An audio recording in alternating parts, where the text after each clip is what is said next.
दिनेश जी, अभी तक कई तरह के अभियान हम देख रहे हैं, शासन प्रशासन की तरफ से चलाए जा रहे हैं, जागरूकता अभियान हम देख रहे हैं, वो कितना आप काफी देख रहे हैं? और क्या आपको लगता है कि सबसे ज्यादा अभी यूथ को समझाने की जरूरत है? क्योंकि अब जिस तरह का हम देख रहे हैं कि रोड एक्सीडेंट लगातार बढ़ते जा रहे हैं, ज्यादातर उसमें टीनेज होते हैं, एक एज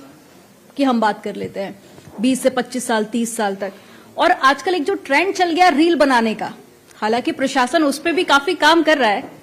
लेकिन क्या लग रहा है आपको कि ये भी एक बड़ी वजह है? इसमें आपने सही कहा है, जो हमारे आंकड़े हैं वो भी स्पष्ट रूप से प्रदर्शित कर रहे हैं कि जो युवा हैं, युवा एनर्जेटिक होते हैं और उनमें समय से पूर्व किसी व्यवस्था पर पहुंचने का एक वो संकल्पबद्ध रहते हैं, लेकिन उनको ये नहीं मालूम होता कि बहुत जल्दी किसी भी चीज को पाया नहीं जा सकता। जिस प्रकार से यात्रा का जहां तक सवाल है, आपने देखा होगा कि जो जल्दी करता है वो अगले चौराहे पर पीछे मिलता है। तो युवाओं में भी जल्दी रहती है और इसीलिए वो नियमों का उल्लंघन करने के लिए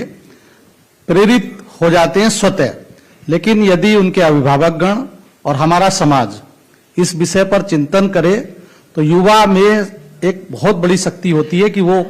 चीजों को समझते भी जल्दी से हैं, और उनको समझाने के लिए उनका माइंड सेटअप इतना सहज और कोमल होता है कि जिस प्रकार से उनको अगर अच्छे ढंग से स्कूल के समय या परिजन अभिभावक घर पर उनके मन में सड़क सुरक्षा के प्रति भावना को जागृत करें, तो मेरा मानना है कि युवा जल्दी वयस्कों से या जो बूढ़े लोग हैं उनसे जल्दी कानून का पालन करना शुरू करेंगे, और इस पर ही सरकार काम कर रही है।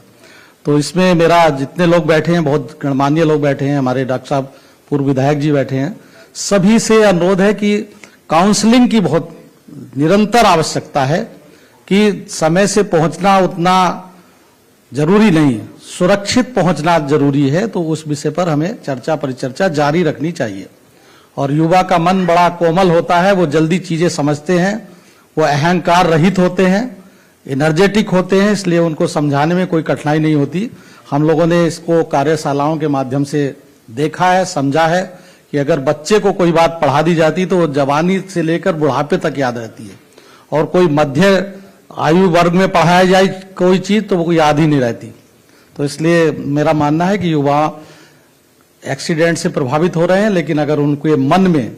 संकल्पबद्ध तरीके से, जैसा सरकार कर रही है, और विभिन्न रूप से हमारे जितने स्टेक होल्डर हैं, पुलिस है, आपने देखा होगा कि पुलिस का भी अब रवैया चालान काटना नहीं है। सड़कों पर देखा होगा कि पुलिस ने अपने व्यवहार में परिवर्तित करते हुए युवाओं के मन को बदलने का जो एक कार्य किया है, वो अच्छी पुलिसिंग, इस बात को अगर और आगे बढ़ाई जाए तो वो जल्दी प्रभाव होगा। चालान काटोगे तो उसका